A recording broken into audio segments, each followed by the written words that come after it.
صلوا علیہ وآلہ۔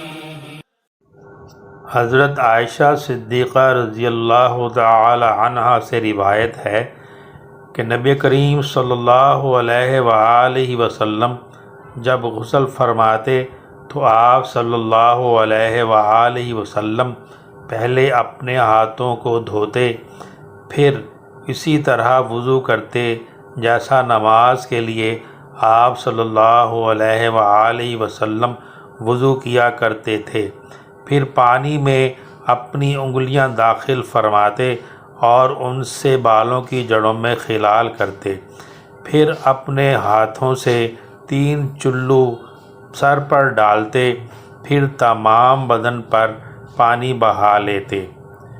صحیح بخاری حدیث نمبر 248۔